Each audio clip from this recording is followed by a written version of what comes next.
are acting on their own. And you know the challenge is succession politics. Even if you look at historical succession politics, even in 2013 when Kibaki was exiting the stage, there were some people within State House. Even they went ahead and formed a political party and even put a candidate by the name of Musalia Mudavadi. So it is normal. Either they, and secondly, either they have the blessings, and some of us have always suspected that these individuals have the blessings of the president. Because the president lives in Kenya, is our leader, he should be aware. Because the argument has been, what makes these people imagine that when you disrespect the deputy president, you are respecting the president? These are people who are elected in a joint ticket. When Kenyans went for voted, they voted for president and the deputy. And that is why the other day when the Muranga chaos erupted, the deputy president said, even if you don't respect me, you must respect the office that I hold, just like any other leadership. Because if we don't allow, if we continue discrediting and discrediting a serious constitutional office like the office of the Deputy President William Ruto will not be there forever. There will other people be there. So why don't we respect the office holders and even the constitutional office? And that has been the question that we, just the way we respect the presidency. You might not like the president that who is there, but because of that respect, you respect the office that they hold. And that is why I think that the president, and on several occasions, we have told the president that he must either, these people are acting on his instructions to undermine the deputy president and fight him and insult him and demean him. Because drawing tear gas to a church service that the deputy president was going is a sign of undermining. And you know the fact that many people are saying, let's stop early campaigns. Why was the deputy president going to church? The question would be, on a Sunday, everybody is at home because you work 5 days. Where do you want, if the deputy president can go to a church on a Sunday and meet people, is there a problem?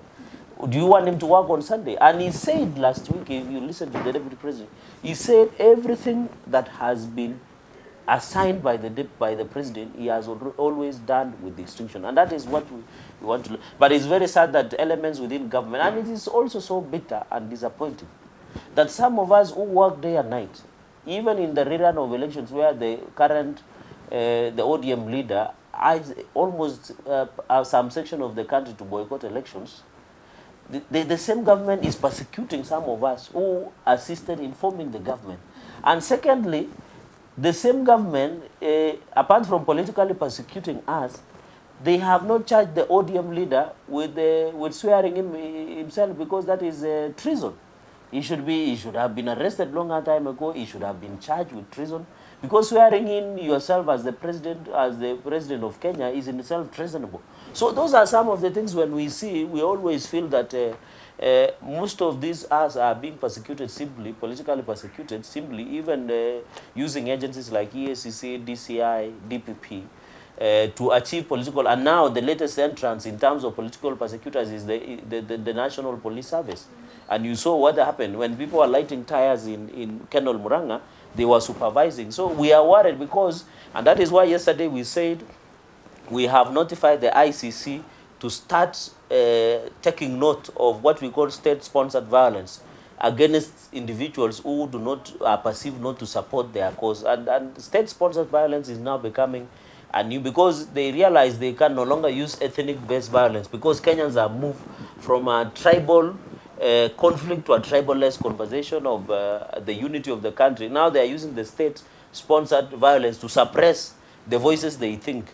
Because let me ask you, for example, BBI is coming up. Yeah. That document needs to be popularized. The same people are saying don't do early campaigns. What are you going to do to ensure that the BBI pass? So we can't talk from the same mountain.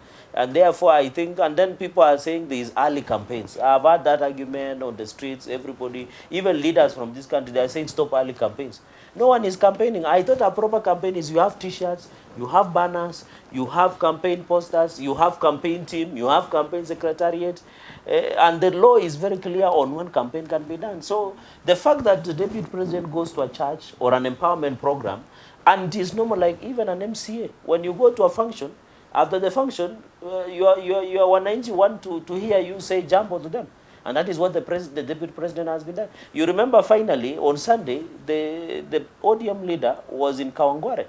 After the church service, he held a rally by the roadside. So what is the difference on what the deputy president is doing and what others are doing until they are saying, no, stop early campaigns.